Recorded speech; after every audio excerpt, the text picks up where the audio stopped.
Podcast City Network. You're listening to the Everett Lee Show, a shot of entertainment to the head. So sit back, relax, and enjoy the entertainment.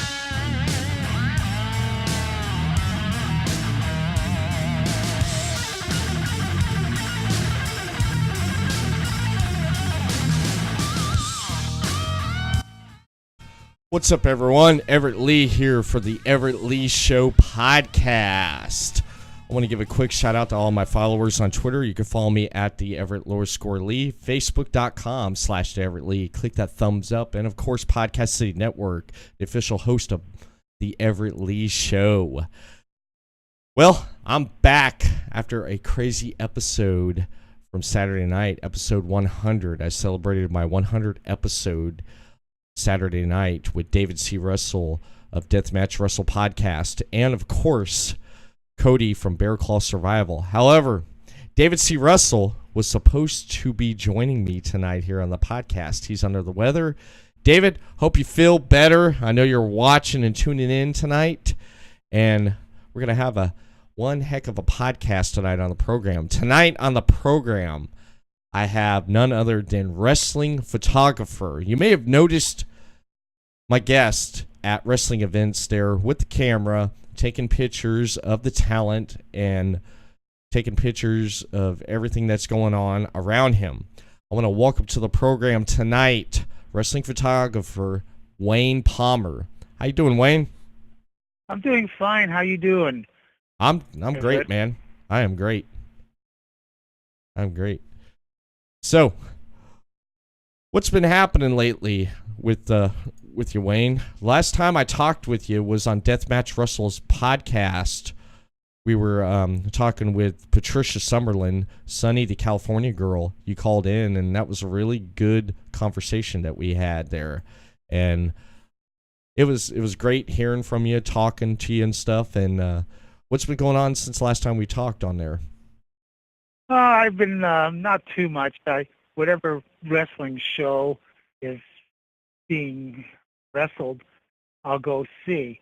I have to look at my calendar. I really don't have nothing much on the agenda. I am going Saturday to a new venue in Cleveland. Oh, nice. So I'm anxious to see what they're like. That's awesome, man. That is awesome. What match or will you be attending there? It's more local guys. I really haven't looked at the card, so I'm more interested. There's a event going on tomorrow called Cinema Wasteland. It's usually held once or twice in Cleveland. It's like sci-fi stuff, and I'm into that too. So nice. I was doing research on you, and there wasn't really much research that I can get except just off of your social media and just the photos and the pictures that you have.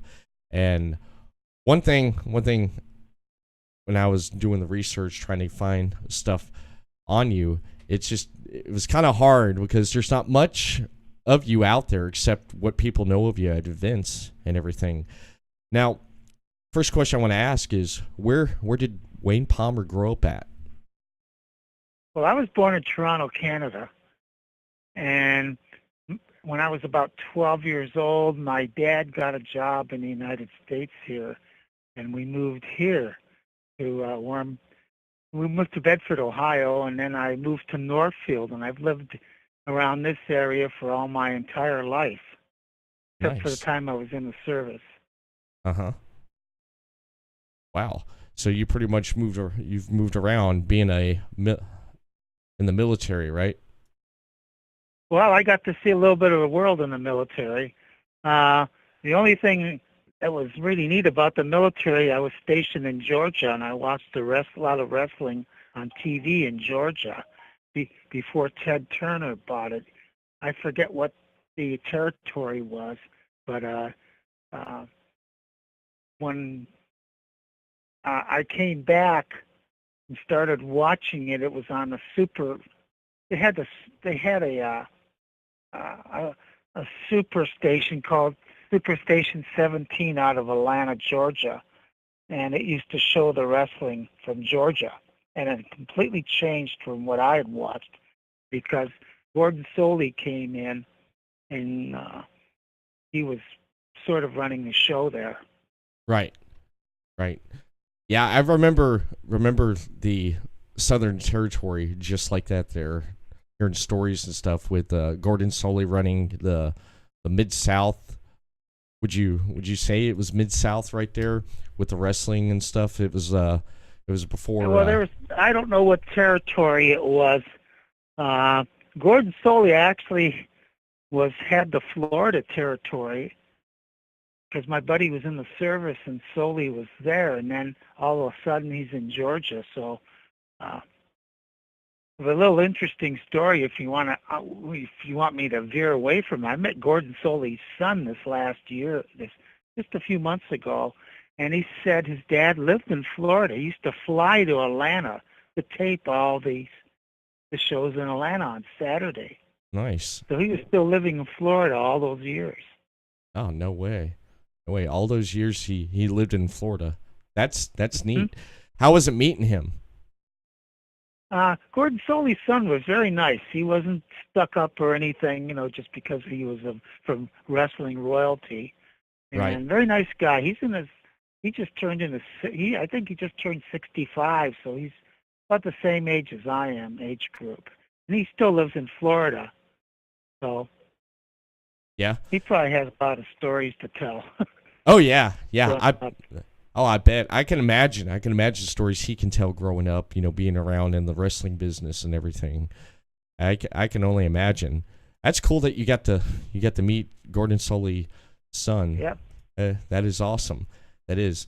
So at a young age, you got into wrestling, and it was watching wrestling there in the South. What other programming did you watch as you were growing up? Well, actually, my dad bought a black and white TV when I was probably about 5 years old, and we used to watch it from Canada on the network. And I remember watching wrestling from Chicago, mm-hmm. the old timers. And it was I forget what network it was, but there was two places they showed it from, New York and Chicago. I remember. Right. I vaguely remember the Kangaroos, and they were an old wrestling tag team, and that was my early extent in Canada. When I moved to the United States, we were part of the Cleveland territory run by Johnny Powers, ran it till he moved out of town by night. He went bankrupt, and Ron and Pedro ran that territory, and it consisted of Akron, Cleveland, Buffalo, Syracuse, and Rochester. So we got a taste of, and also the Sheik used to come in our territory from Detroit. So we had basically Detroit and upper state New York wrestlers wrestling. Oh, that's nice. That is nice. That is awesome, man. That is awesome. Now, during that time growing up watching wrestling and stuff, did it inspire you to get into photography, or was that a passion, that's something you had growing up as a kid? No, it was accidental. I got into photography because I got bored when I was in the service, and I bought a camera when I was in the Army, and I started taking pictures. I really didn't start taking wrestling pictures till about 1999, when I started following the indies. Oh. But in that time, I didn't take pictures for a long time. I took it when I was in the service. My camera had actually broke, the one I had. Right. And I was going to Mexico. I bought a camera so I could take pictures in Mexico. And when I came back, things changed at work. And we used to get a lot of overtime at work, and they changed the policy. So I had time on my hands, and I saw a little ad in the local newspaper about indie wrestling, and I started following indie wrestling at that time. And then henceforth the internet came around and really broadened my horizons because I didn't know much. There wasn't much advertising until the internet came as far as indie wrestling went. Right. Right. Now, what was your first camera that you used? My first camera, I had a Pentax. Pentax. I bought it from a fellow, one of the guys in the barracks. I was looking for a camera, and he found out, and he sold me, I think, for $50. It was a ASHI, a Shy Pentax. It was a good camera, but somebody stole it from me in Germany. I left my locker open, so I bought a Nikkormat, which was a Nikon, and I've been using Nikons ever since. Oh, Nikons. How is that? Using that type of camera right there. Well, we changed that format. I mean, I shot film for quite a few years, film and slides, and that got kind of expensive too, especially when you started shooting wrestling pictures and you wanted triplicates, doubles and triplicates so you could give to the guys or sell to the people or whatever you wanted to do with your pictures. Right. And I was going to Las Vegas with a buddy of mine, and he had a digital camera, and I was really enamored with digitals. So I bought myself a Fuji. It was a Fuji camera, a Fuji S7000. It took great pictures, but the problem with the point-and-shoot cameras is it couldn't stop the action. You were like guessing. If a person was doing a drop kick, you had to time it right so you could get the picture right. Now with the single lens reflex cameras I have now, you can stop a race car going 180 miles an hour. So I mean, you can get action right then and there. And I've moved up. I've had, I don't know, about 5 or 6 different models of Nikons. I'm shooting a D600 now, which is a full frame camera. It's anomalous to a 35 millimeter camera. Like, you can take pictures, you can blow them up, you can crop them down. Fantastic camera. Plus, it shoots HD video.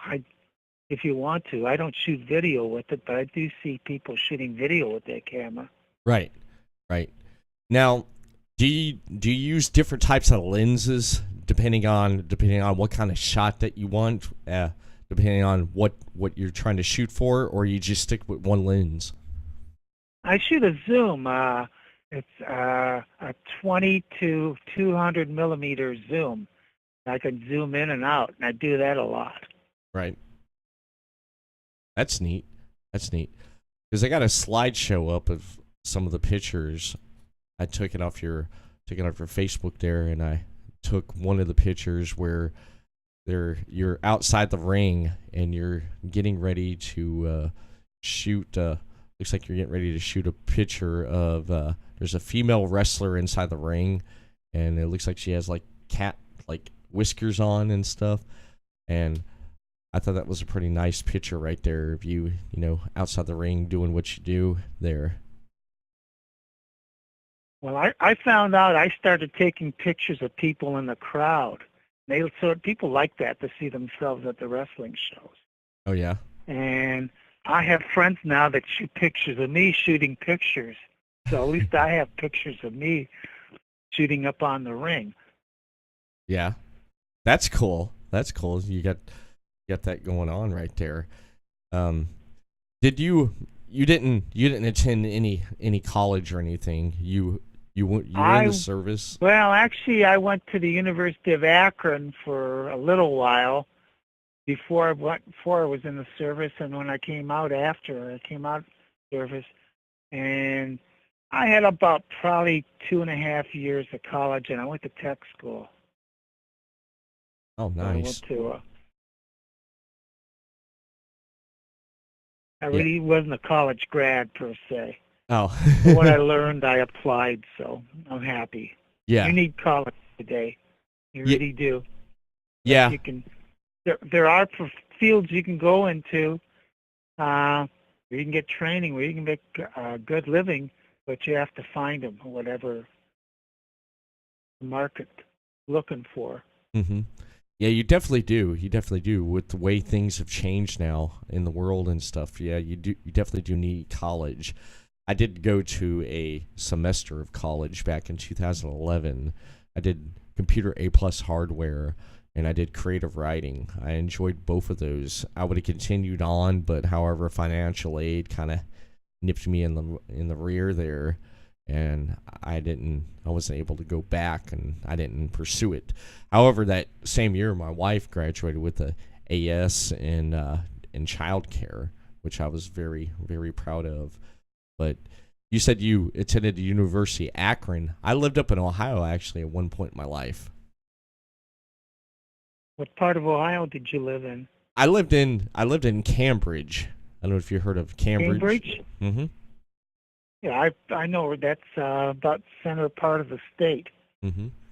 Yeah, I spent about 5 years there. I finished high school there, and I moved up there when I was 16, and it was a big culture shock from a teenager that grew up until he's 16 in Daytona Beach, used to being around the surf and the sand and the hot weather, and then going up to Ohio and just seeing snow for the first time. That was just something totally different. Little sidelight near Cambridge is Salt Fork, the state park there.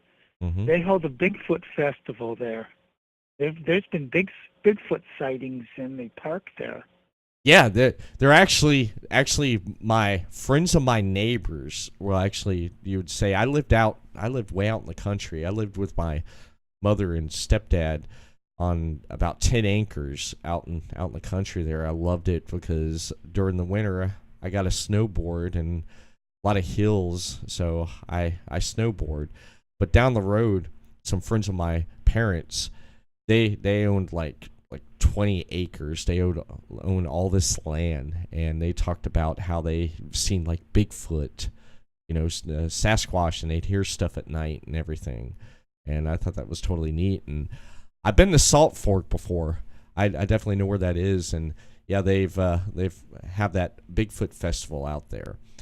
That is pretty neat. I haven't thought about that in years. They also had the Juggalos had a couple meetings there near Cambridge. I forget what town it was, but it wasn't far from Cambridge. Was it probably? It might have been coming of the Juggalos, and they usually have a crazy wrestling shows, and they start like at midnight. Yeah, it's probably. I'm assuming it'll probably be Zanesville, because that's pretty close to Cambridge. It's about 45 minutes. Yeah, it was near Zanesville. I forget what town it was, but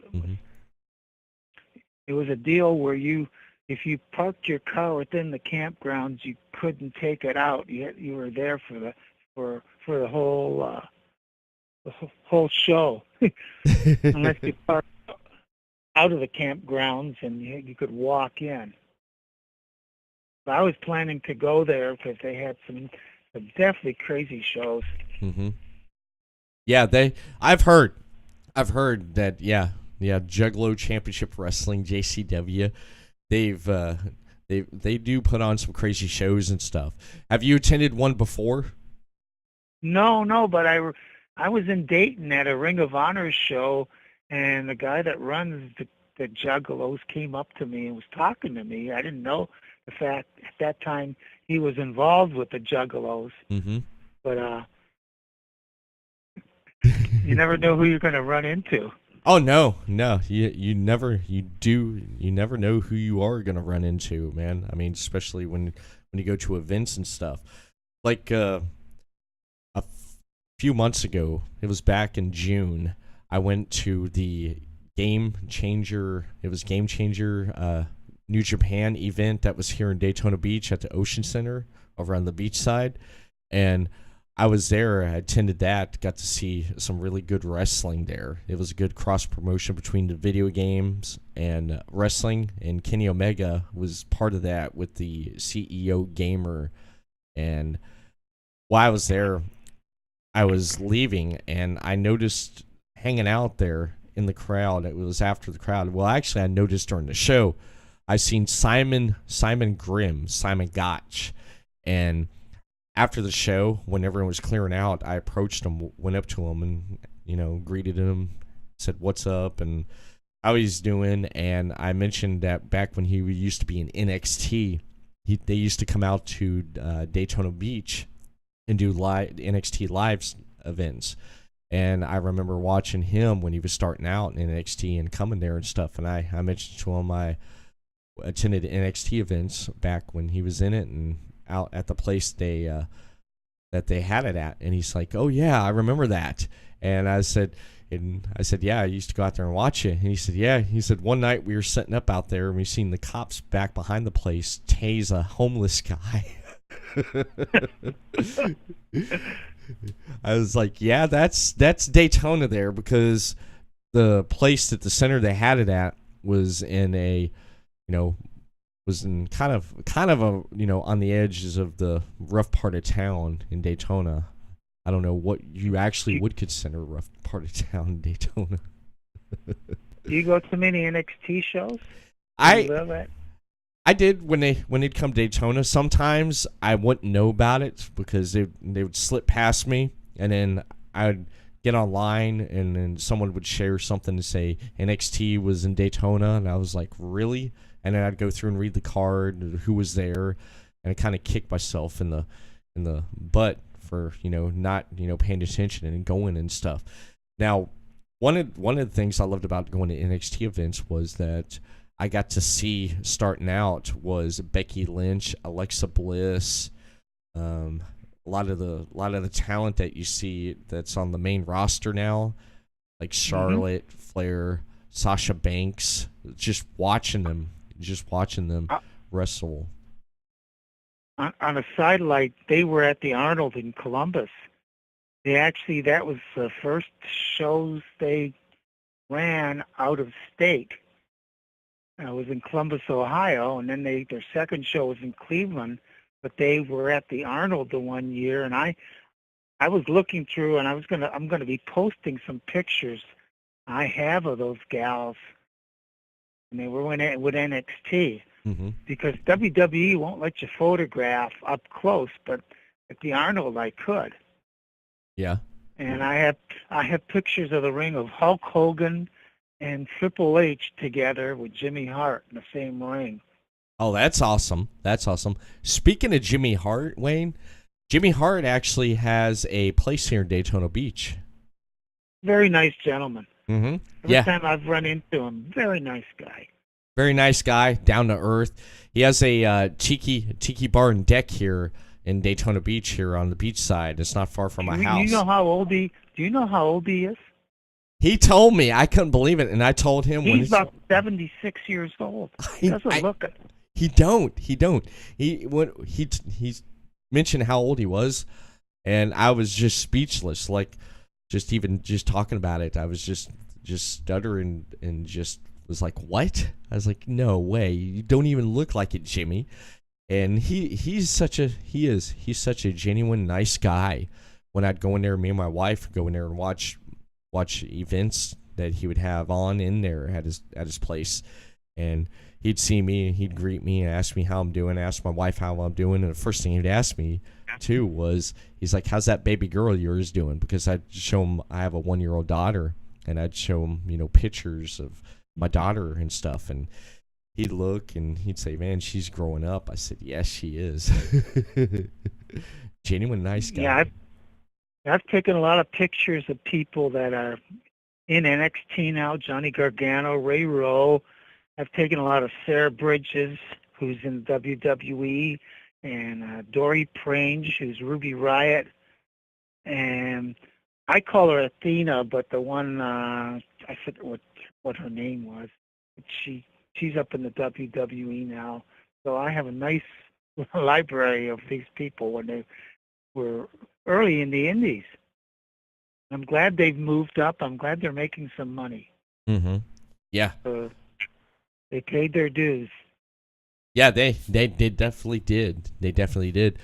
I have some pictures on my computer of like when they like talking about like Becky Lynch, Charlotte, and Sasha and Alexa Bliss was starting out. I'll have to share them to you sometime and show you the pictures I've taken back like in 2014. And The funny thing is, when I was at the Arnold, I was standing right next to JoJo, and we were talking to her. She was very, very nice. mm-hmm. She was doing their announcing. Yeah. And like you say, all those people were there at the beginning. I also knew from way, way past when he was with XPW, Ryan Katz, who's a producer with them now. I had met him out in California when I was one of the shows. Oh yeah. Yeah. What show was that? That was Robert Black, XPW. XCW. Mm-hmm. Yeah. That's cool. That is awesome. And it is, man. You don't know who you're gonna run into and who you're gonna meet at wrestling events, man. Now A lot of athletes like him too. Sometimes you'll see pro athletes come to the shows, and so a lot of celebrities too. Oh, go ahead. We can dwell on that later on. Yeah. Yeah. One other question I have is, what were some of the? Well, I already asked that there. I'm looking at my notes there. Okay, kind of jumped around. I like this. This is really good conversation. Just sitting here, just having a good conversation, talking about wrestling and going to events and stuff. I definitely do love it. I definitely do. Now, what was your first like live wrestling event that you went to? And at that event, was it when you first started taking pictures of wrestlers? I wasn't taking pictures, but my first live wrestling event was at the Akron Armory in Akron, Ohio, and that was the end of the territorial. That was around 1972, 73. I saw wrestlers like Bobo Brazil and the Sheik, Dula the Butcher, Ernie Ladd, the Love Brothers, the Von Erichs, Dominic DeNucci, Tony Parisi, names from the past. Wow. That is awesome. That is awesome. You said in 1999. That's when you started first taking pictures of wrestlers. What? Yes. How did that go about? Now. Well, actually, I was sitting. I didn't have my good camera at that time. I was just sitting in the audience taking. I was in the back row at Cleveland All Pro Wrestling, and I sort of got involved with that accidentally. I used to go to the backyard shows where there was another group of guys. They were like the Outlaws, where they called it Outlaw Wrestling back when, before it was called the Indies. And I used to show this one guy who got into promoting with another promoter, and they liked my pictures, and I started taking promo shots of what they used to have sponsors. They used to take a pic when they had a wrestler like I'll pick one out of my hat, like mine went blank. But anyway, when they have a wrestler come in, I would take a picture, a promo shot, blow up the pictures, and give it to them, and that's how I got started in it. That's cool. That's cool. That's kind of like how you'd say Paul Heyman and Jim Cornette, how they got into wrestling, was they started out as photographers, and it just snowballed into where they're at, today. and that's amazing. And what is some of your favorite wrestlers that you have photographed over the years? I like Tracy Smothers. Tracy I like Smothers? people that are very animate. Tracy's very, very good. I've taken a lot of Ethan Carter, whose name is Michael Hutter. I've taken a lot of Matt Cross, a lot of Johnny Gargano, Colt Cabana, DZ, Sima Zion, DJZ. My favorites now are Jock Sampson and Mance Warner. I like them because they're very animate in the ring. Wow. I shoot for, in Cleveland, I shoot for Absolute Intense Wrestling. They're probably one of the finest indie organizations going right now, where they're getting a lot of press, a lot of publicity too. Yeah. Yeah, I don't. I grew with them. I started with them. I was asked by one of the promoters. He's since passed away. There was two guys promoting, John Thorne and Chris Bryan, Chandler Biggins, and Biggins died unexpectedly, and he was the one that actually got me into it. He asked me if I could take pictures. They had another photographer at the time. He was a professional. But that, there was other people involved. Not going to get into the politics of AIW, but that's how I got started. Oh yeah, yeah. Now, one of the questions that David had, he wanted to ask you tonight, and I told him I'd go ahead and ask it for him since he wasn't able to be with us tonight. Is that what caught your eye on deathmatch wrestler Nikuro Butcher on catching photos of his deathmatch work, and what do you like about today's world of deathmatch wrestling? I think those guys are up over the top. I mean, it's amazing some of the stunts they do. I saw Necro Butcher up at an AIW show, and I was actually in the barrier when they had that death match. There was him, Drake Younger, and another guy named John Thorne, who's a promoter. It was one of the wildest matches. I thought I was part of the match. That's how crazy it was. Wow. That is neat. That is definitely neat. Deathmatch wrestling, it is something, man, especially with CCW, with what they do and stuff, with the hardcore stuff. And I love watching hardcore wrestling. Because it's just, you don't know what's gonna happen, and just the spots they set up, which is just, like, eye taking, and it's like, wow. The first hardcore guy I really took, let's see, trying to think of some of the. I took pictures of Pondo early in his year, Toby Klein, and who was the other crazy guy?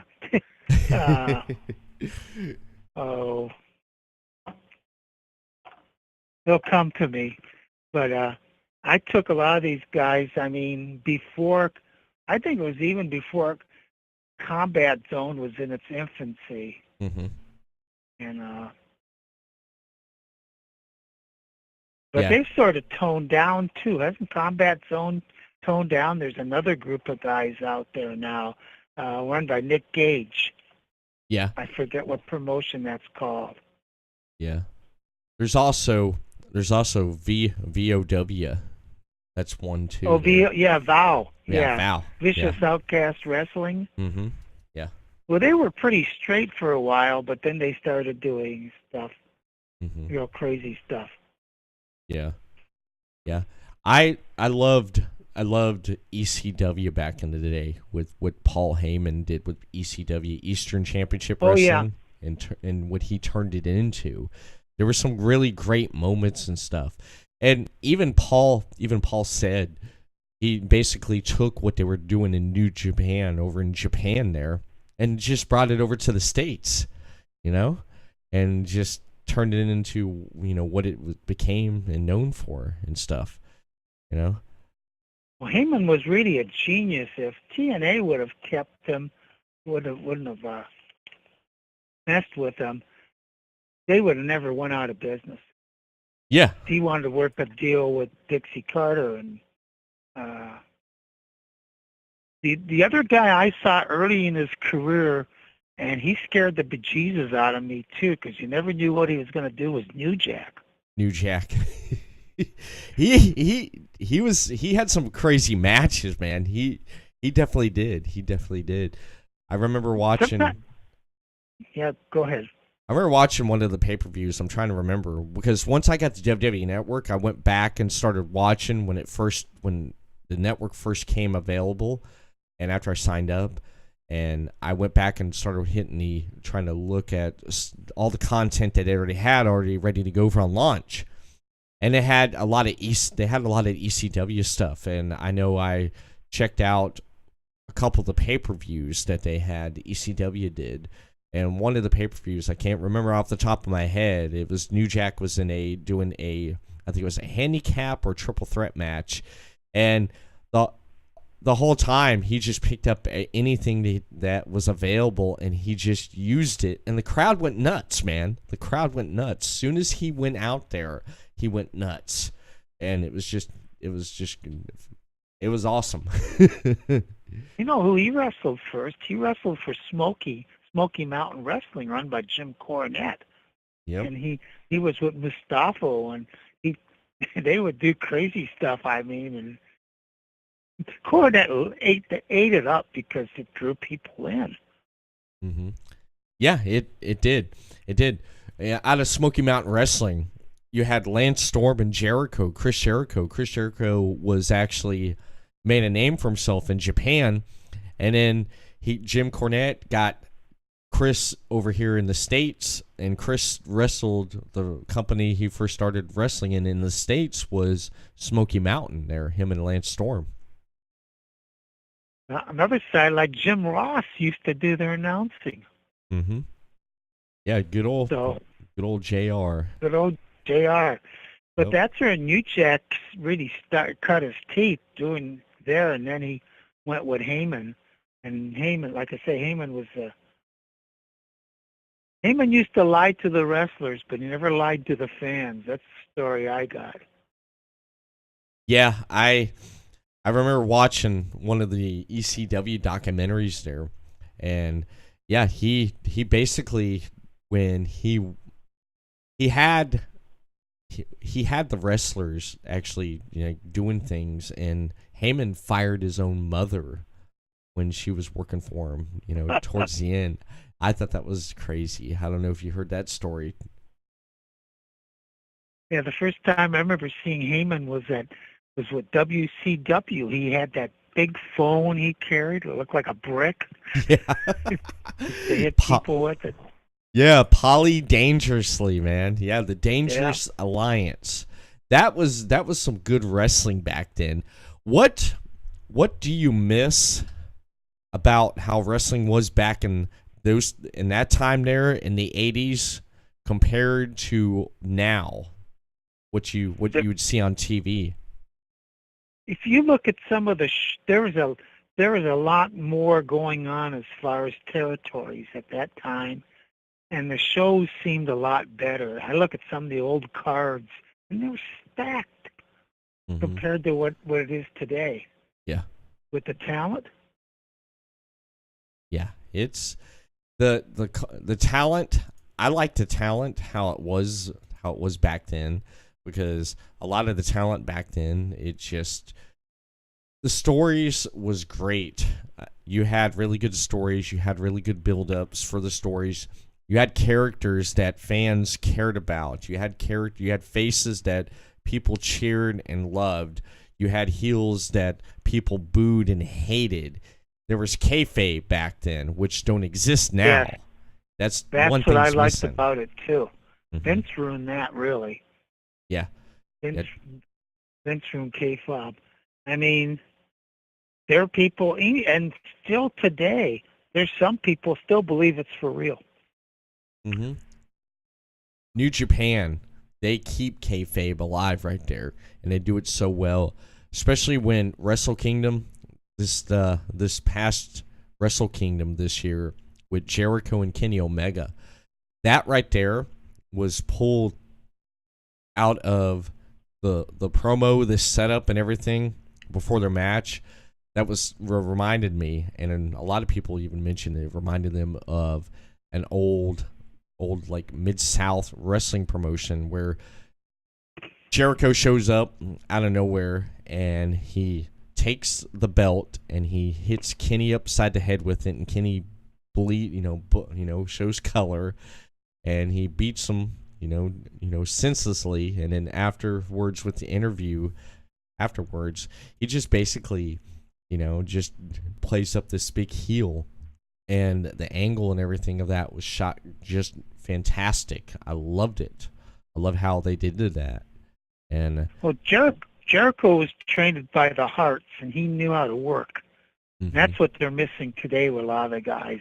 A lot of the guys today, they choreograph their matches. Yeah.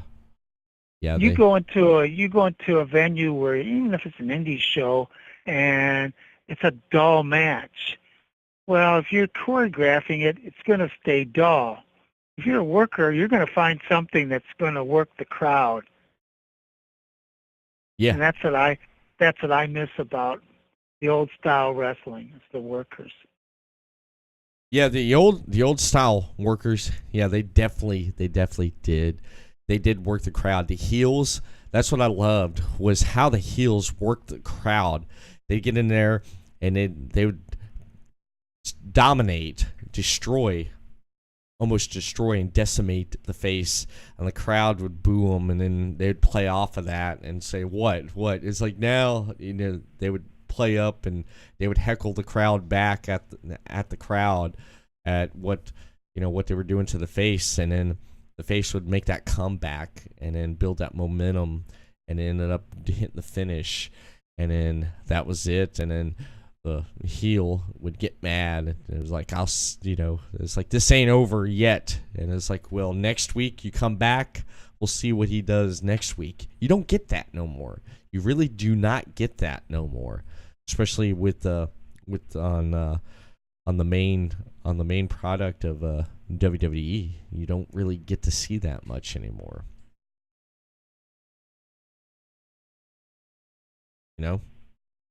We were talking about favorite wrestlers. I do like the lady wrestlers.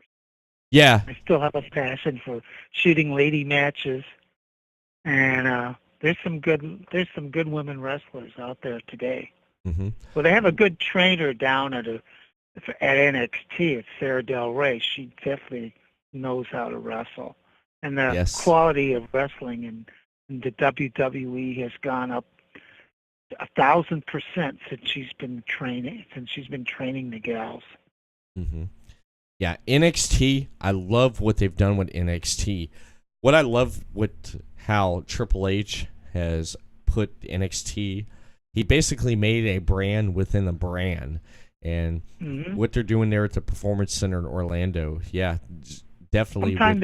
Sometimes their shows are better than the WWE shows. Yeah, they're takeover pay-per-views.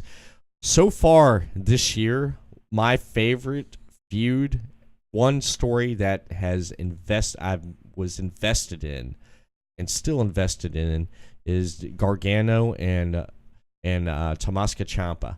I'm invested in that because there's always something that they're always pulling out that makes you want to come back for more. And I'm still wanting to know who took Aleister Black out.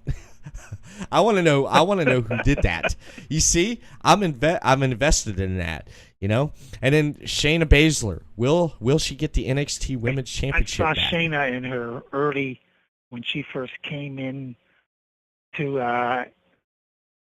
where I was shooting, and I told her, I says, I just talked to her probably maybe about 6 months ago, and I says, what the heck is NXT not doing, not bringing you up there? And when you know it, she's ready to go. Wait till she tags Ronda Rousey. Now, that's something I'm interested in now. Okay, the way they've made Shayna Baszler right now in NXT, how she's dominant and she's basically the top heel in the women's division right now. Okay, now when she leaves and heads to the main roster, now is she going to be friends with Ronda? Because Ronda's a face, out of the four horsewomen in UFC right there. Because Shayna's part of that. Now, are they gonna make her a face when she comes to the main roster, or are they gonna have Shayna go after Ronda and then build a story Good on top of question. that? You see, that's the thing, because they made Shayna in NXT this dominant force, and they built her really well. And now the question is, if when she does go to the main roster, is she going to go take out Ronda Rousey, or is she basically going to side with her and they're going to make her a face? I'm interested in that right there.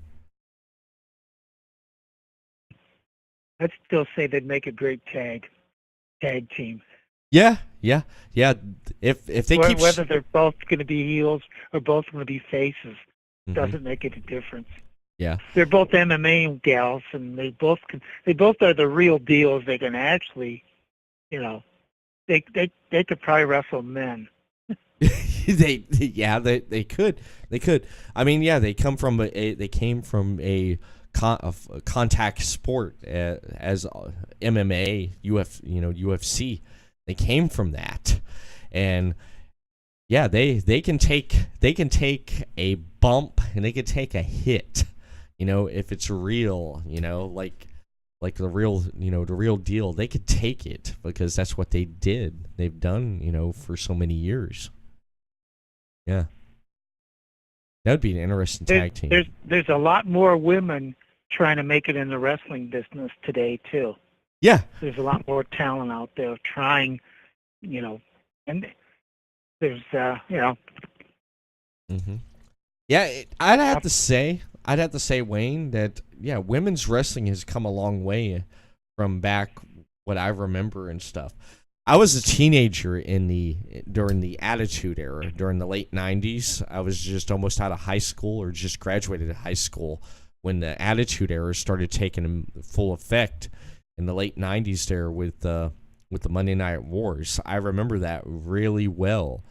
Sitting there watching the first hour of Nitro, and then flipping it over to 9 o'clock, flipping it over to WWE, and then watching that, and then going back and watching the taped WCW that I taped, or my friends would tape. I remember watching that. Now, the thing I remembered was how the women's wrestling was different, and I would have to say that I did enjoy Lita, Trish Stratus, when they debuted and you started seeing them on TV. They put on some really good matches there, and I was glad that they did. It was silly that them having the bra and panties match. I mean, well, actually, at that age, it wasn't that bad to look at, but still, they went away from it finally. It took them a while, and got to just be in wrestling. And one I'd have to say one of my favorites that I watched last year in the Mae Young Classic, and I've watched footage of on YouTube, would have to be Tully Blanchard's daughter, Tessa. I saw Tessa wrestle when she was 18 years old, and she had it together. She was trained by her dad, Tully, and her grandfather. Mm-hmm. Yeah, she definitely does come Bill from, Blanchard. Yeah. And Some guy, and this is funny, at one of the venue I work at, he's saying she was such a bitch, and I says, well, she was a heel. That's what she was supposed to make you feel like. yeah. I mean, yeah, she definitely is. She's supposed to. Yeah, that's her job, That's man. what a heel's supposed to do. Yeah, they're supposed to bring heat. Yeah, they're supposed to make you feel bad, man.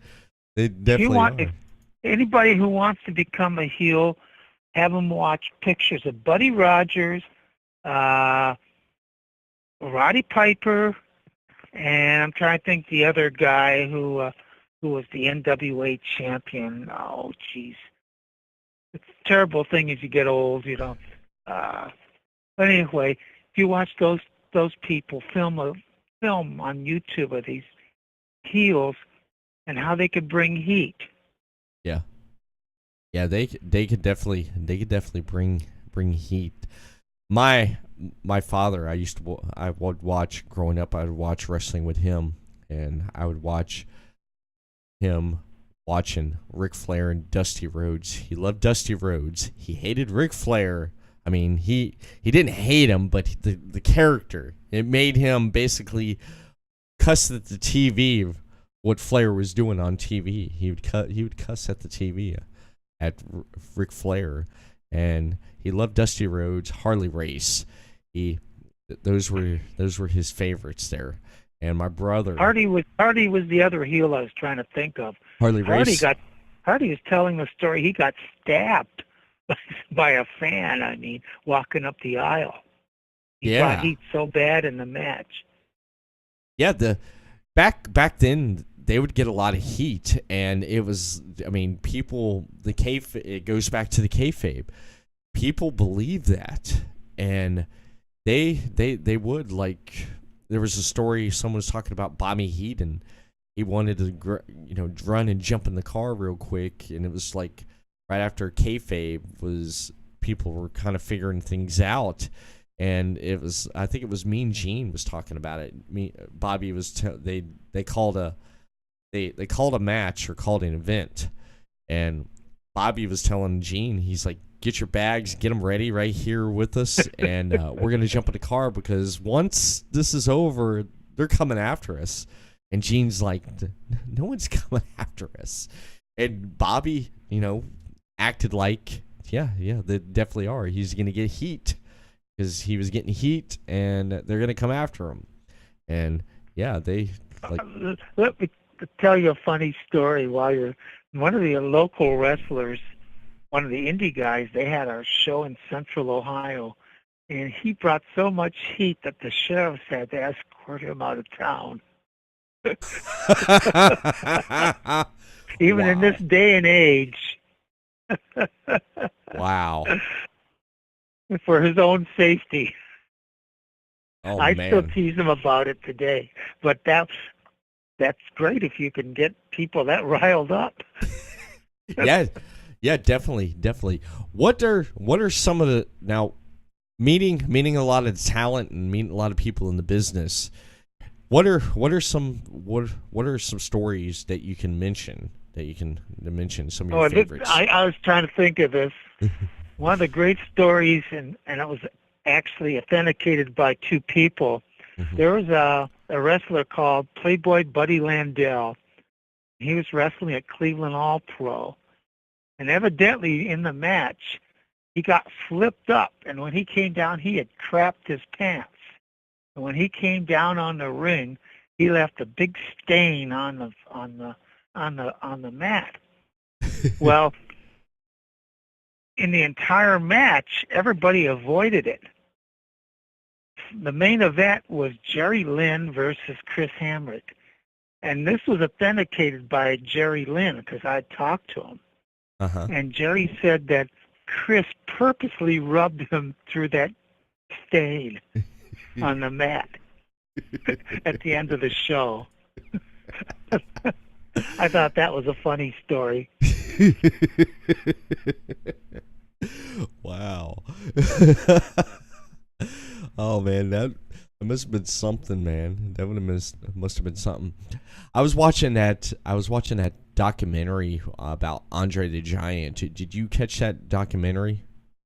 No, I didn't, but I've heard a lot of Andre stories because I've known people that wrestled Andre. Yeah. Before you tell the thing of the documentary, if Andre liked you, he'd treat you like gold. But if he didn't like you, he'd beat the living daylights out of you. True story. Yeah. That's what they mentioned on that documentary. And he never, he got insulted if you paid for anything. when he took you out, he paid for everything. Same thing. Ric Flair was like that, but Andre was like that too. When he took the boys out, he picked up all the tab. Yeah. You can go on with Andre there.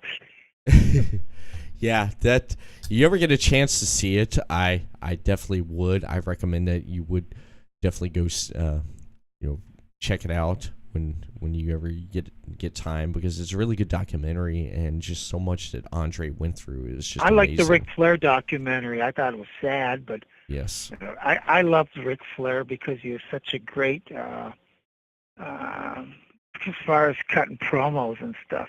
Him and Dusty Rhodes. Yes. I Yep. mean, we're two of the greatest. I have another story. There's a fellow by the name of Bob Johnson who worked for Stu Hart, Uh-huh. and he worked for Stampede Wrestling. He used to set the ring up, and he used to pick up the people at the airport. And he said he picked up Bobby Heenan a couple times, and Right. at one he said he picked up Bobby Heenan. He went up to Bobby Heenan one time, and he says, "Hey, Bobby, how you doing? You remember me? I picked you up at the airport." And Bobby says, "In Calgary." And he says, "I've never been in Calgary." He says, "Yeah, you wrestled at you were with Stampede Wrestling." "I was never with Stampede Wrestling." He ribbed him for 30 years. He finally admitted to him before he passed away that he was just joking with him all those years, that he didn't recognize him.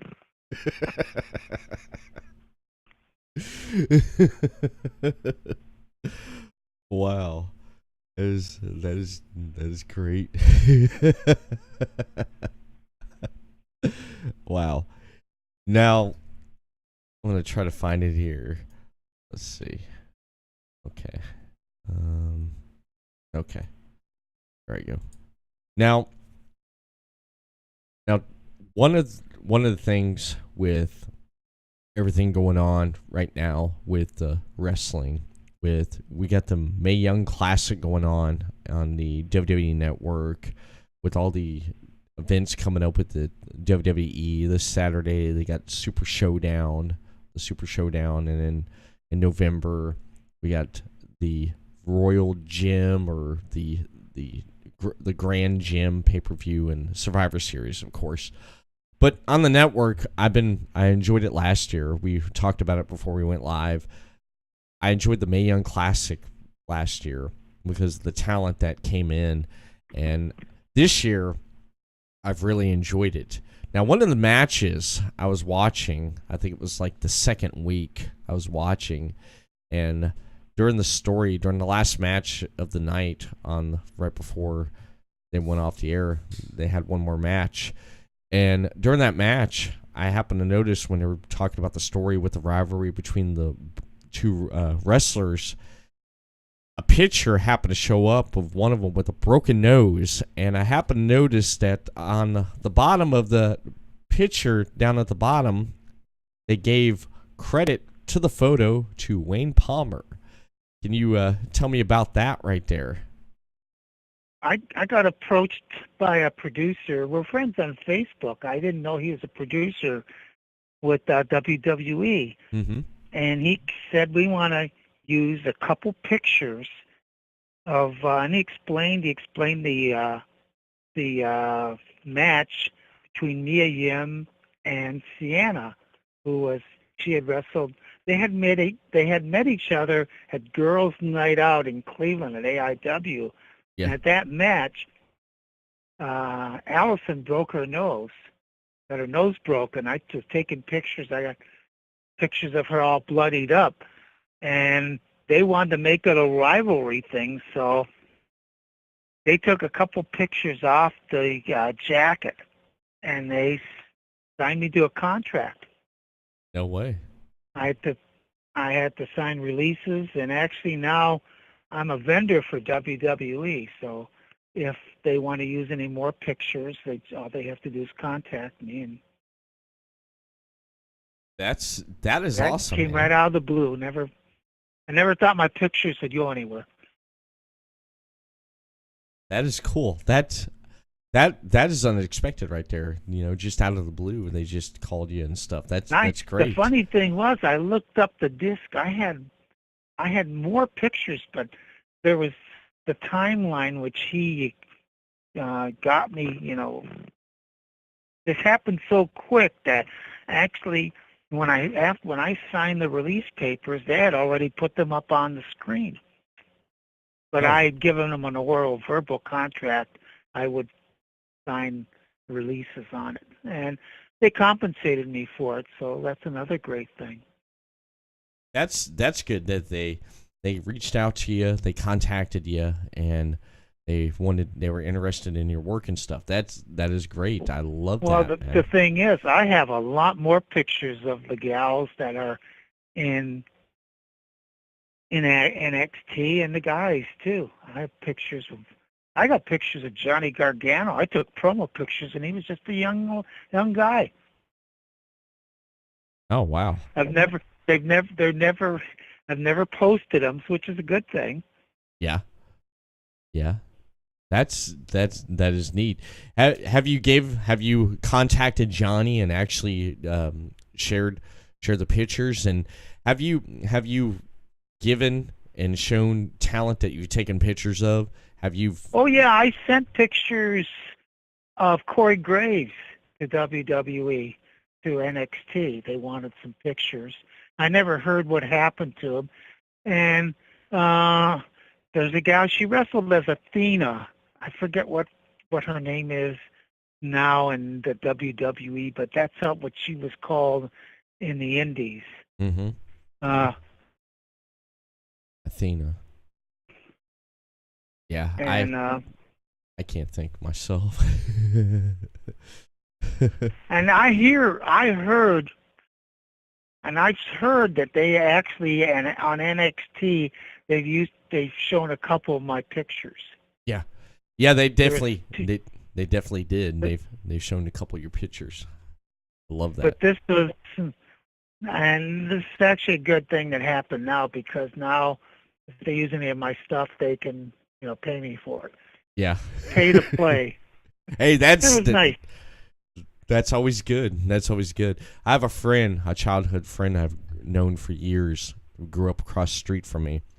He's into photography, and he's done it for years, and it's finally paying off for him, because he's being featured in magazines here and there and stuff, and he's always posting stuff on social media.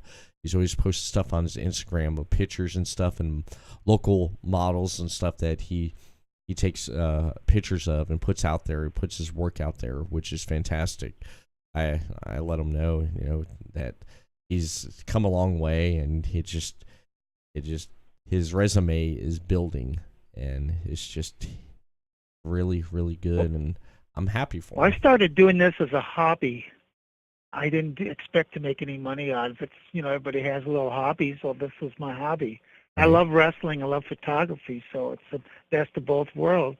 Oh yeah. I met some famous photographers. I met George Napolitano a couple of years ago. He's the WWE photographer. Mm-hmm. Oh. Yeah, and I feel my pictures are just as well. I'm using about the same equipment as they are too. It's just getting the right shot, being at the right place at the right time. Yeah. And a lot of people, at that time, the indies, even today, a lot of people don't take pictures at the indie shows. Yeah. Me? Now with the cell phones, you can, but, mm-hmm. It's still difficult, because the cell phone won't take a moving, it's hard to take an action shot with a cell phone. Yeah. The phone I have, I mean, for example, I'll hold it up here to the camera. Yeah, this phone here, this is the Galaxy Prime 2. Honestly, the Samsung Galaxy Prime 2, I hate taking photos with this thing, because I miss how the photos that I can take with my Galaxy Edge 6 is so much better. This phone right here, I hate taking pictures with it. I hate it, because the quality is so terrible. They've ruined it, and I wish they would go back There's something like that right there. I hate taking pictures with that. And if I do take pictures with it, I just use it from like far distance. And even at the wrestling event I mentioned I was at in June, I took pictures with that thing. The pictures came out, like a lot of them came out horrible, and just trying to do that still shots. With the Galaxy Prime or the Galaxy Edge I had before, that can take really good, the options on it had it where you can take really like fast motion pictures, and they turn out great. This one, I hate it. I do. It's horrible. I mean, I agree with you. Photos, like having a camera and having the equipment and taking the picture just at the right moment and the right time, that you can take that great picture, and a picture tells a story. With this, I wouldn't even dare. Well, the other thing is there's when you were growing up, I don't know how old you are, but there was wrestling magazines. How many wrestling magazines are on the racks anymore? Exactly. I'm 30. I'm 39. I'll be 40 next week. But even 20 years ago, there was, magazines. Mm-hmm. Yeah, the magazines and stuff. I remember talking about cameras and photography. I remember Polaroids. My dad had the Polaroid cameras. Where the Polaroids, you snap them and then the picture pop out. They've come back though. Yeah. My dad's ruined a lot of pictures when he was alive. When taking pictures, we Christmas time, family get together. He'd sit there and take the picture, hold it up there, and be like, "All right, everyone smile." And there's his finger, and he'd snap, get that finger in a way. We're sitting there looking, and we're like, "All right, there's my brothers, there's my sister, and what's that?" And then someone's like, "Oh, that's her cousin Thumb. He's in all the pictures." I got another interesting story while Okay. I got it in my mind. All You right. know who Tony Schiavone is? Yes. He used to be the announcer on WCW. Mm-hmm. I saw him in Charlotte a couple years ago at a fan fest. Right. And people asked if they had any good Ric Flair stories. Uh-huh. He said he had one, and he told this. He said, first time he was invited up to Ric Flair's, like a party. Right. He didn't know Flair, and he was new in the business. And somebody says, "Hey, Rick wants to talk to you." So since he's in the bedroom over there, just go in there. And he says he opened the door, and Ric Flair's standing there completely naked. Said Flair used to like to do this, and Ric Flair would walk around naked all the time. But he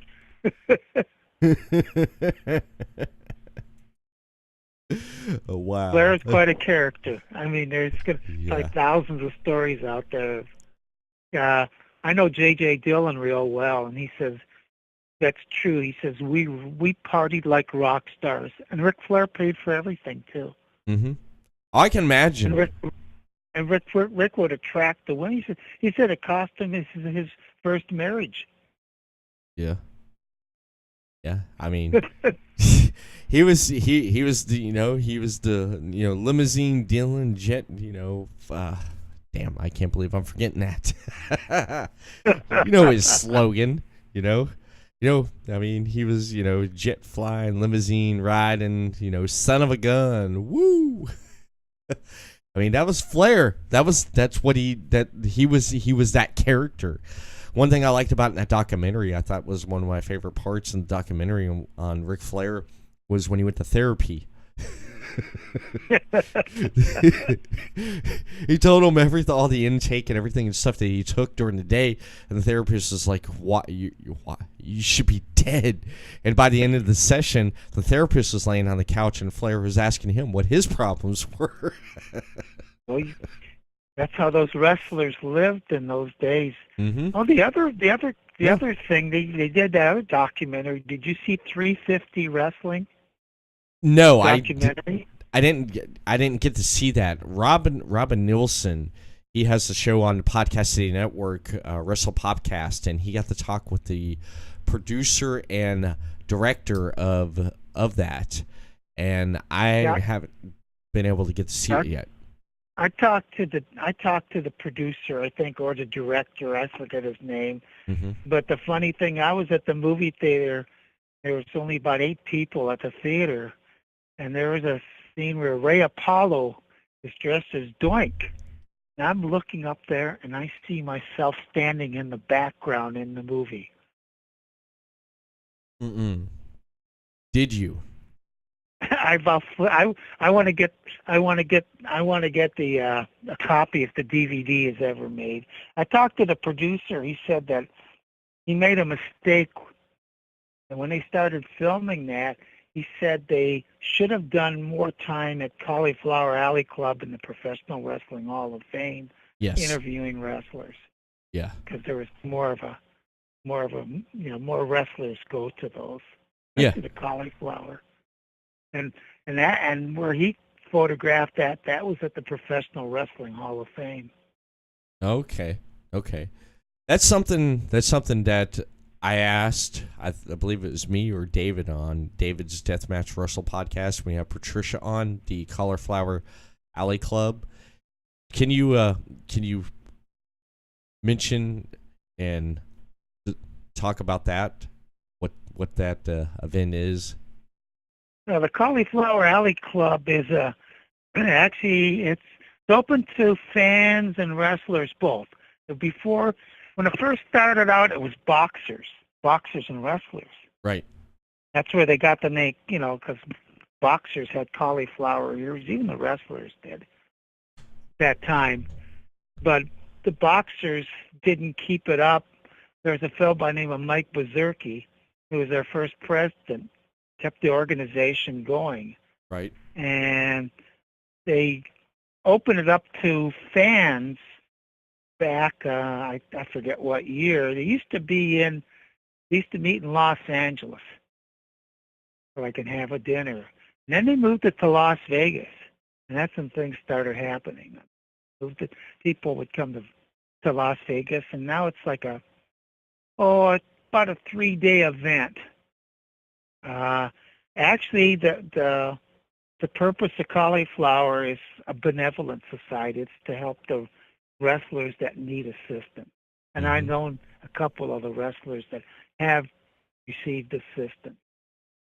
Brian Blair is their president now, and the Cauliflower Alley Club is held, we'll get together on Sunday is the first day. They usually have a wrestling match, but then Monday, Tuesday, and Wednesday are the days of the meetings. Right. They have seminars. They have a hospitality room where you could meet the people. A lot of the wrestlers don't. You could go up and take pictures and get autographs with them. They don't even charge you a nickel. It's not like going to a fan fest. And they have a wrestling show.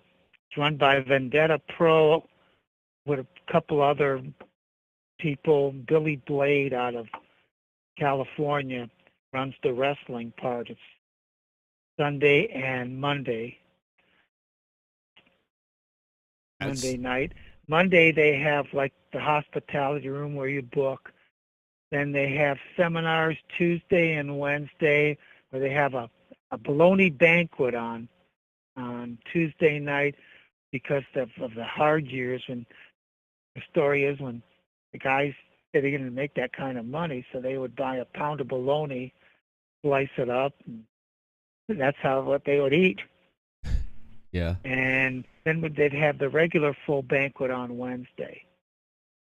But they have a lot of other activities going. They have a strut off. They have bowling. They have cribbage, and it's just a camaraderie. Right. I've got in with the Glow Girls. We went out to when we were in Las Vegas this last time. We went out to a dive bar on one of the nights. Which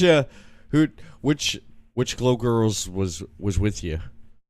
Roxy Roxy. Roxy Astor, and Patricia Summerlin Yes. were the two Glow Girls.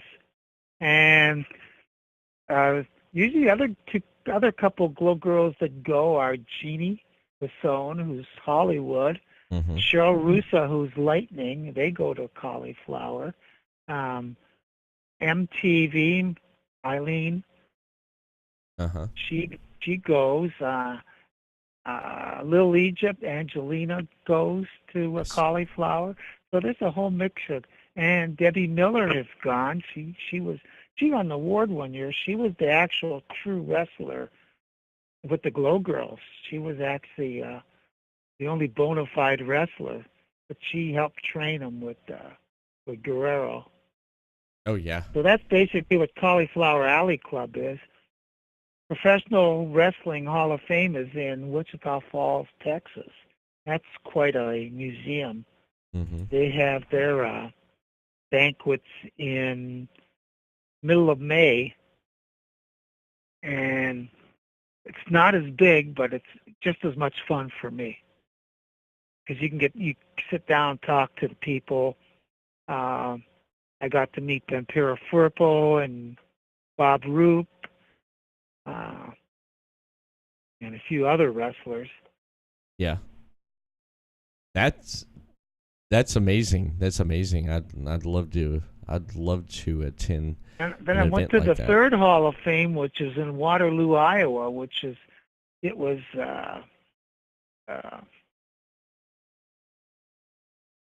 they had a nice banquet too. Yeah. But actually, Cauliflower is the one that's the more that raises money Yeah. for wrestling.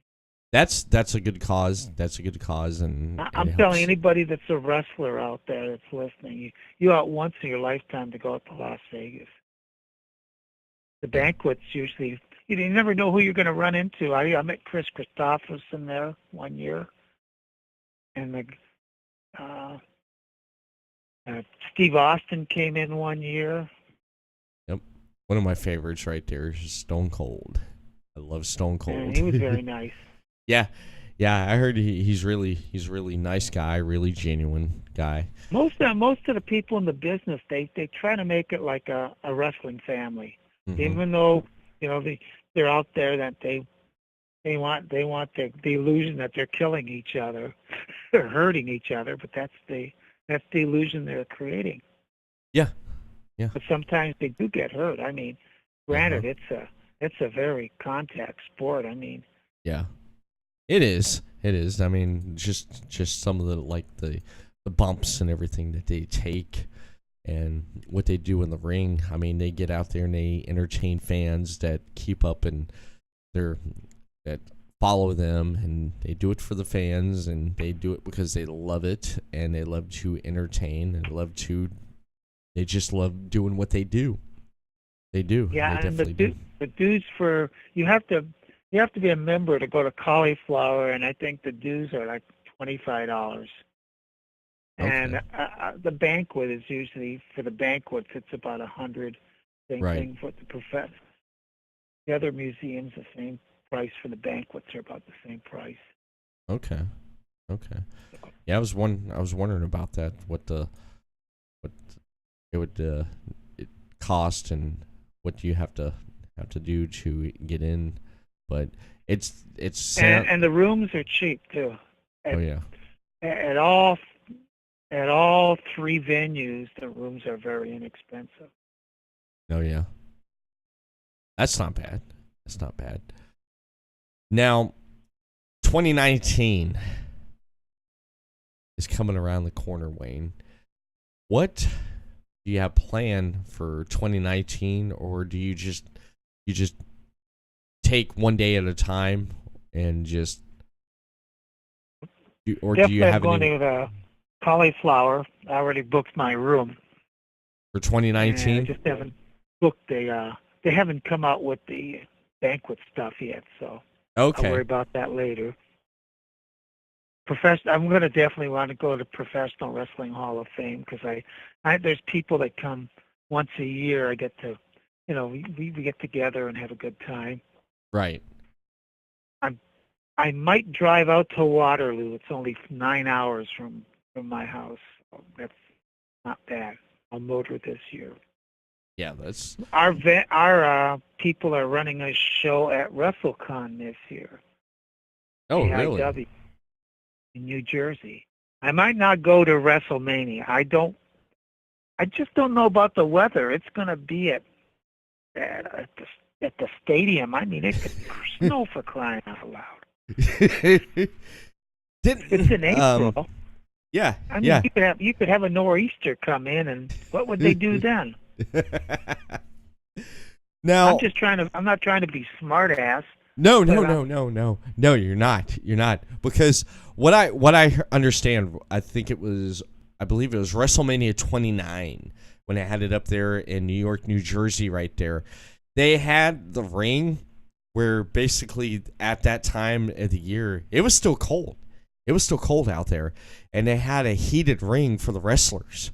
You were up in the ring there, and it felt like they had it. I believe the temperature was running about just normal, but outside and stuff, it was still cold.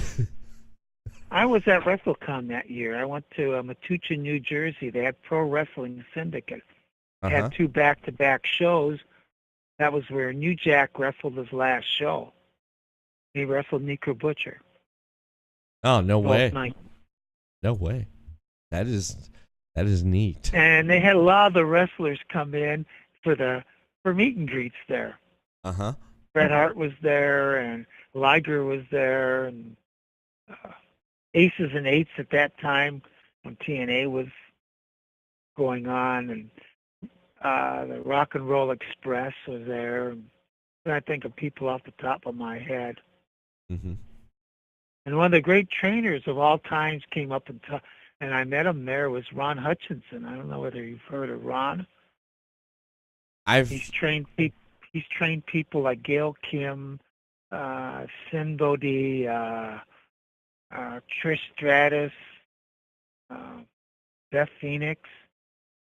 He's trained champions. He's a trainer. He used to train in Toronto. He's writing a book right now, so it's going to be interesting. Yeah. I'm going to have to. And I want to go out to California to see the Glow Girls. Yeah. I'd love to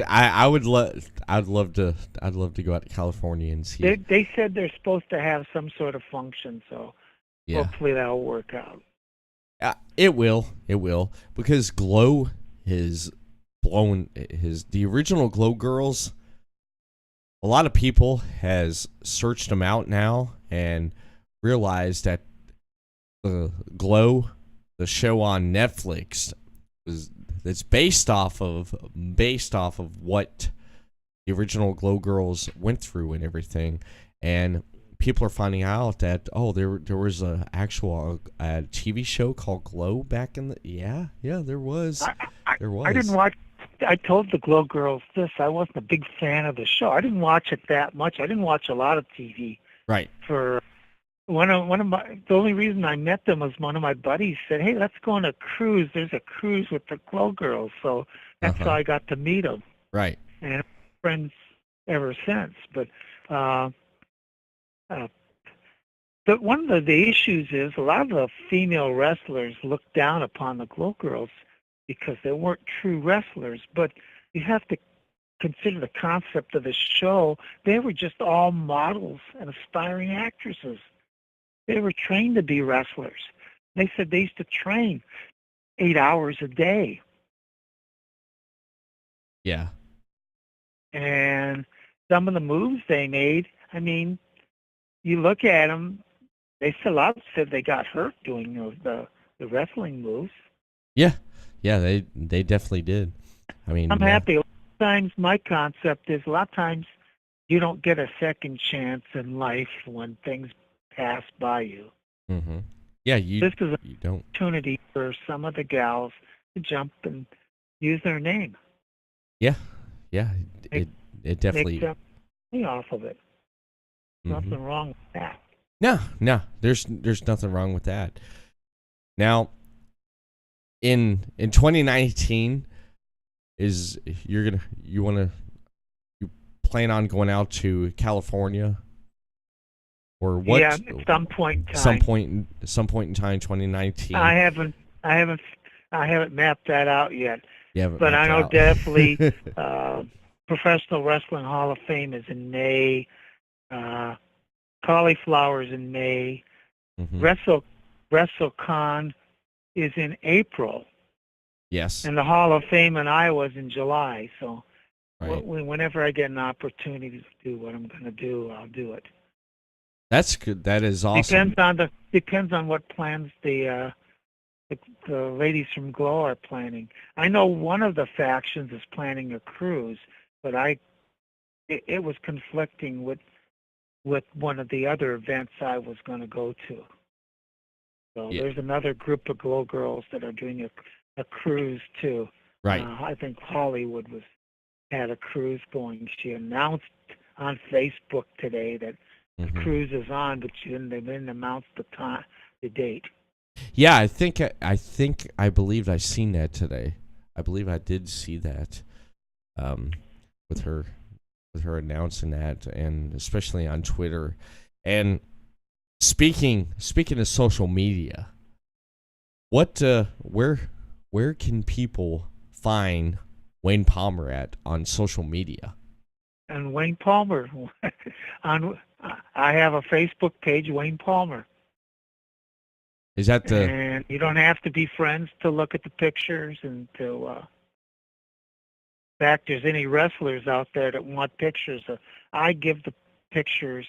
I'll send discs to the wrestlers. I don't charge them anything. nice? I do it as a love of the business, and I know those guys don't make that kind of money Right. if they make any money at all. Really. Yeah, that's true. That is true. People don't realize them. These guys, Mhm. they don't. They're lucky if they get a hot dog. Yeah. I'm being facetious, but it's only the guys in the upper tier that are making the money. Like once you make it to Ring of Honor, pays better, and than the bigger venues. Mhm. Oh yeah. Yeah. It it definitely does. It definitely does. You only have the Facebook. You don't have Twitter, Wayne. No, I don't. I don't fool around Twitter. Oh, No, you don't. not yet. Not yet. Not yet. Yeah, I was just asking because I know it's when I looked you up on Google there, I was Googling you. I came across Wayne Palmer is there's a lot of people named Wayne Palmer, but Yeah. looking at the Wayne Palmer who does wrestling photography, that right there, what pops up is just a Facebook. I didn't know if you had a Twitter or not. Yeah, that's how you'd find me. Google it under wrestling. Okay. I wanna. My buddy who lives in New Jersey right now, he moved to New Jersey, was going to create a website for me, and we were going to put it all on a website. Oh, But we that's great. never did materialize. Huh. Wow. Oh. I But know. the only thing I'm really sorry, I lost about a year and a half worth of pictures. I had a corrupted disk drive, and they couldn't save it. So Oh man. the only thing, there's pictures from part of 2014 and 2015 I don't have, but I have everything cataloged according to date, sitting up there.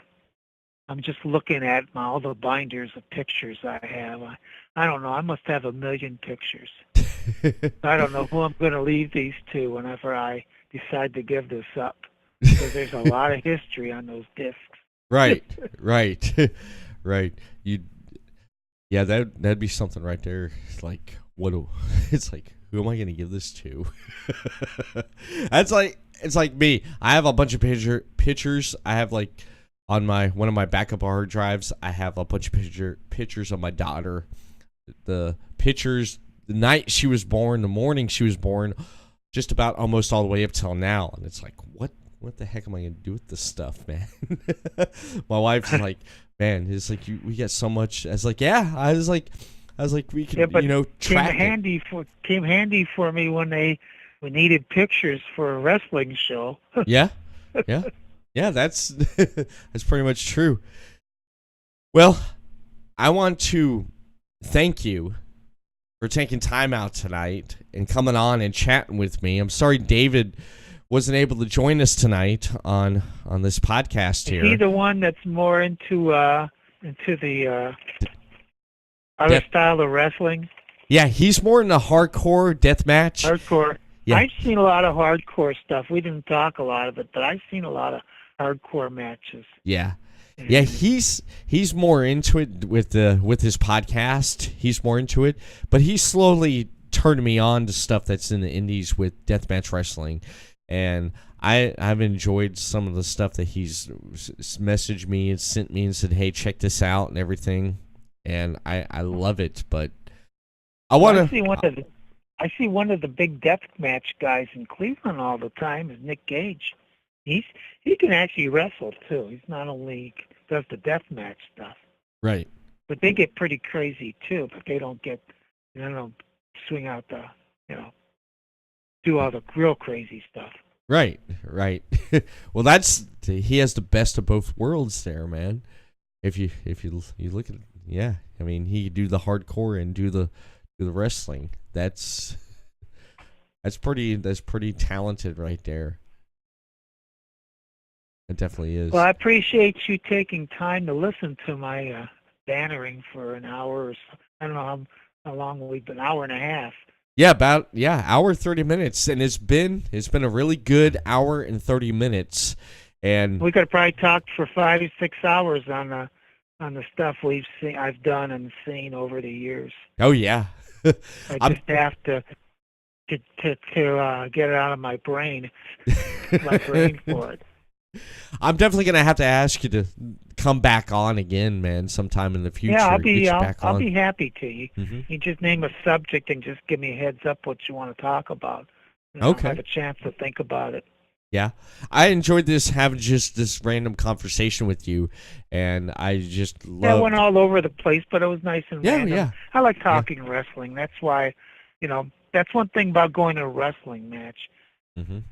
It doesn't matter what social, economic background you're from. You have a common bond with the people at the shows. Exactly.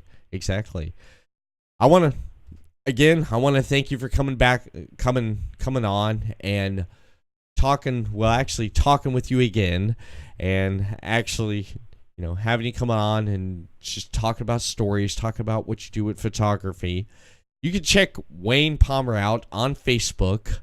And you can check out much more of everything that Wayne does with photography on his Facebook account, on his social media account there on Facebook. Thank you so much for coming on. And there's any last shout-outs or anything you want to say? Last shout-out, any of my friends out listening, thank you for listening to me. And any of the Glow Girls, say I love you all and hope to see you in the near future. That's all I have to say. All right. Well, thank you, Wayne. Have a good night, and thank you very much. Oh, no problem. We'll talk again. Okay, bye. All right, bye-bye. Ladies and gentlemen, that was Wayne Palmer, wrestling photographer. He's done a lot in his career, and he's talked with and he's captured a lot in the wrestling business. And fantastic guy. Glad to get to talk with him again. The first time I talked with him was on Deathmatch Wrestle podcast with David C. Russell. I enjoyed talking with him when he called in, when David had Patricia Summerlin on, aka Sunny the California Girl, from one of the original Glow wrestlers. Now, one thing I want to mention is that, well, I got an incoming call coming in, but you know what? They can wait. You're viewing right now, you can wait, because there's something that needs to be addressed right now on the podcast. I wish they would quit calling me right now, or they need to call me.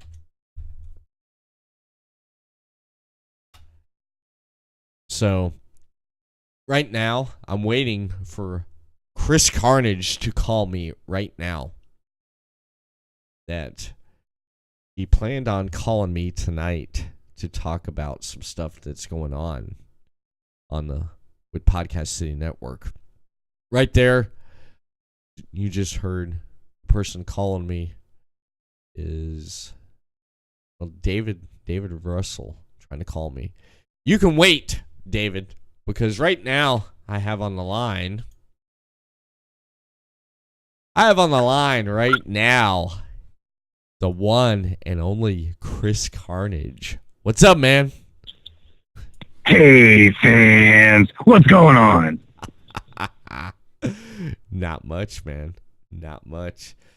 What's been happening with you, man? You've been MIA from the Everett Lee Show for quite a while. Well, you know how I do. If I'm away, that means there's all kinds of work afoot. I've been working behind the scenes on all kinds of things for the one and only Podcast City Network. Even right now, as we speak, I'm currently just outside a secret location where I am with Seven Kingdoms as they prepare for their upcoming tour. Oh, no way. No freaking way. That's right. During a couple of little words here and there, that might just, I don't know, appear on a future episode of The Chris Carnage Show. That would be interesting. That definitely would be interesting, man, to see that footage and hear something from Seven Kingdoms, man. Yeah, you're hanging out with Camden today, and apparently what's going to go on with the Chris Carnage show, man? What the heck's happening? People's asked me, Chris Carnage, what the hell's going on with Chris Carnage? So, Chris, go for it. Well, I tell you what, the Chris Carnage show is going to be coming back heavy. I know I've been saying it for a while, but you know what? Running your own network is not an easy thing, as you would know. So, at the end of the day, though, the Chris Carnage show will be returning within the next month with all new interviews, 2 brand new episodes I'm trying to have out by the time we hit November. It's going to be a lot of amazing stuff. I got some great interviews that are going to be lined up. And you know what? Let's go ahead and give something to the fans. We'll have an upcoming interview with the one and only brand new bassist of Seven Kingdoms, Tyler McDaniel. So that one's going to be the first one off rip. The other ones, though, you're going to have to check back later.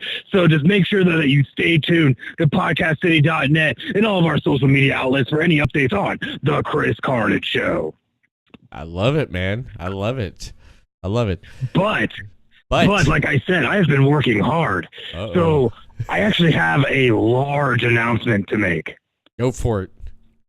Let it rip. So, upcoming only on Podcast City Network, we will be debuting our brand new sports show called Final Score, bringing you the very latest in NFL, NBA, NHL, and MLB action and news.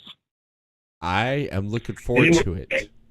Oh, man, it's going to be great. It's going to be hosted by your very own Chris Carnage and a newcomer, Mr. Stephen Morelli. It's going to be a great show. Definitely make sure to stay tuned, and hopefully we'll be having that out sometime by the end of October or beginning of November. We actually start shooting this week. So make sure that you stay tuned to podcastcity.net and all of our social media outlets, and make sure you keep an eye out for the newest arrival, PCN's Final Score.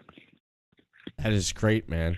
That is great. I can't wait for it, man. I cannot wait for it. Final Score coming to the Podcast City Network. That is freaking great. You and me have basically put together a great lineup of shows on the Podcast City Network, and I cannot wait to see this new addition to the network.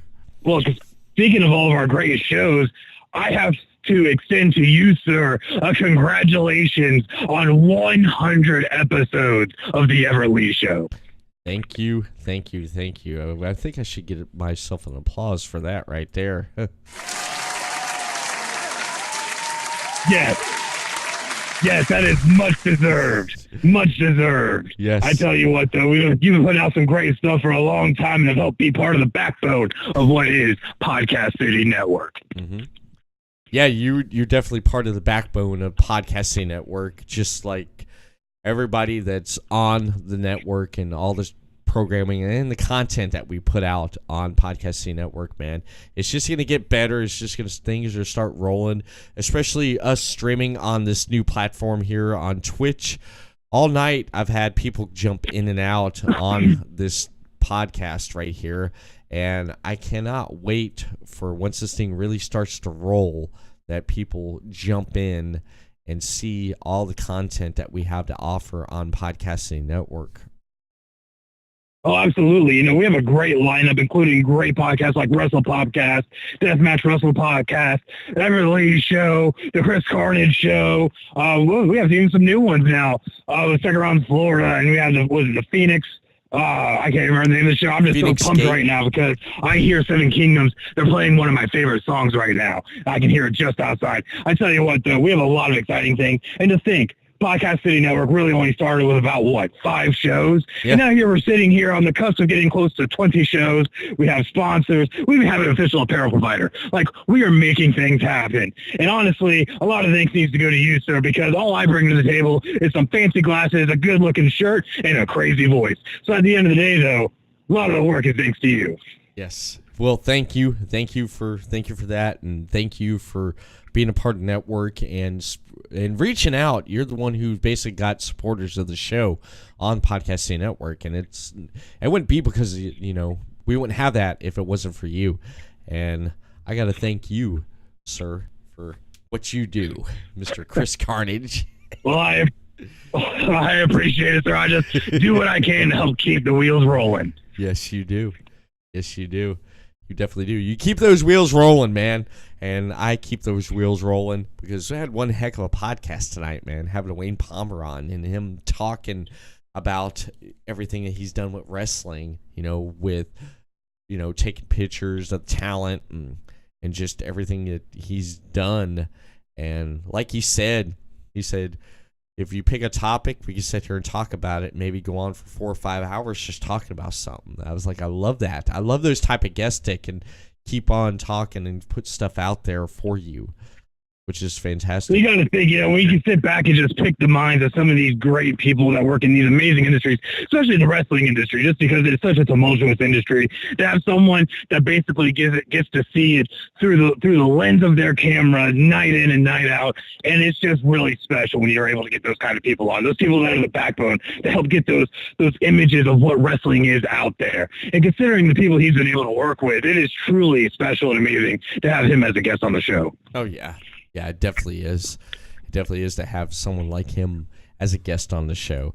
And I love everything that's going on with all the shows that we have on the Podcasting Network, man. I mean, like Deathmatch Wrestle Podcast. Shout out to David C. Russell. He's been tuning in tonight. He wasn't able to come on the podcast and talk to Wayne Palmer. He wanted to, but with him feeling under the weather and stuff, he wanted me to give a shout out to you. And David will be back on tomorrow night for the Friday, starting on the new format of ELS Uncut Weekend Edition. Robin Nilsson from Wrestle Popcast is going to be joining David and myself. Let's hope David can be able to join us tomorrow night because the hijinks are going to be chaotic. ELS Uncut. Raw, uncut talent. Now the question is, am I going to be streaming it on Twitch, Chris, or should I stream it on the Everett Lee Show Facebook page? I don't know where to stream it at because it's going to be raw and raunchy. Raw and raunchy. I don't know if that's for Facebook anymore. I think we might have to take that to our new hot platform. Twitch here. May have to because you'll be able to see podcasts like this on Twitch and then later over on the Podcasting Network YouTube page.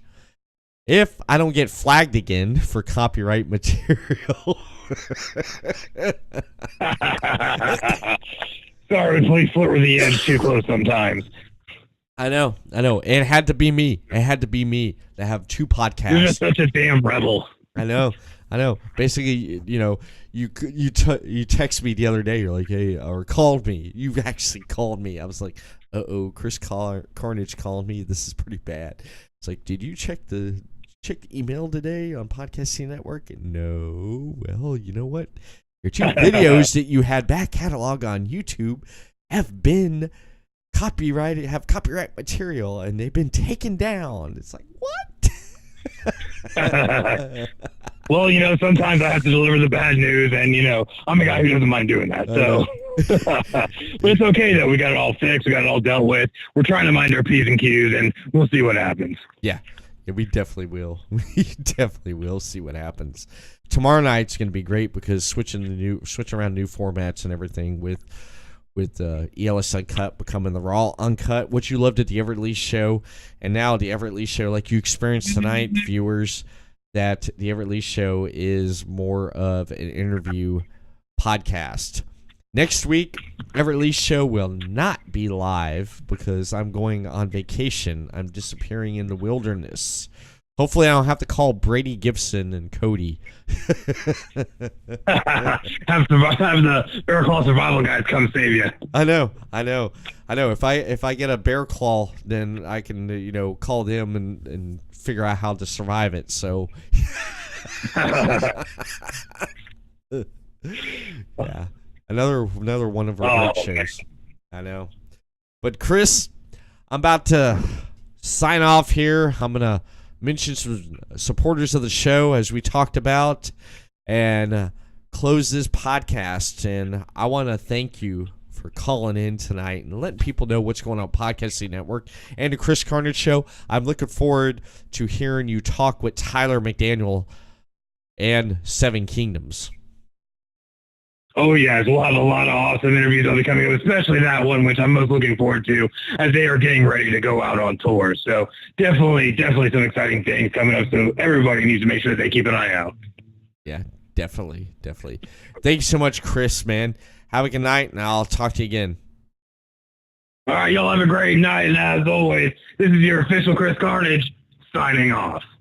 All right, peace. All right, ladies and gentlemen, that was Chris Carnage. And talking about sponsors and supporters of the show, that's one thing I want to talk about. Coming from Podcasting Network, over podcastcity.net for the latest episodes of the Everett Lee Show, ELS Uncut, Chris Carnage Show, Super Radio Brothers, Imaginarium with Mark Scott, or no, not Mark Scott and Todd. Scott and Todd. Super Radio Brothers have Rich, Mark, and Ben. Sorry, guys. And Second Rounds, New York edition, Florida edition. Russell Podcast with Robin Nelson. Deathmatch Russell Podcast with David C. Russell. Robin Nelson presents Paranormal Files 13. Bear Claw Survival, Phoenix Gate Podcast, and much, much more on Podcast City Network. Let's talk about supporters of the show right here. Let's talk about Sports Sanity Customs. Head over to Sports Sanity Customs for your Podcasting Network t-shirts. Be sure to hit them up on sportssanitycustoms.com. Let them know that we sent you Podcasting Network and you want that t-shirt from Sport Sanity Customs. City Limits Tap Room in DeLand, Florida. Home with Draft Day and a Podcasting Network. Proud partnership with Podcasting Network. Head over to DeLand City Limits Tap Room in DeLand, Florida for a wide variety of sports, outdoor, indoor events, pool tables, dartboards, stage in the back for live music, and much, much more in DeLand, Florida. And then, of course, Atlantic Sound Records on International Boulevard in Daytona Beach. If you're looking for that custom vinyl record, that CD or cassette that's got away from you a long, long time ago, they may have it. So hit them up on Facebook, facebook.com, Atlantic Sound Records. And, of course, Telltale Travel. If you're booking a destination to get away from it all, make sure you hit up Brittany Imler and let her know that you want to book that destination to go. Cody just got back from a cruise in Alaska, and he was hanging out in Portland and Seattle, all because of Telltale Travel. Hit Brittany Imler up on the Podcasting Network sponsor tab. Click that tab and book your destination to get away from it all. This is all brought to you by podcastcity.net. And I believe that is it for tonight, ladies and gentlemen. I want to thank everyone tuning in on Twitch. You check Podcast City Network out. Everett Lee Show here on twitch.tv/Podcast City Network. Make sure you follow and subscribe to Podcasting Network for shows like this here, the Everett Lee Show, and much, much more coming from the network. And I'm cueing the outro music because we're done, baby.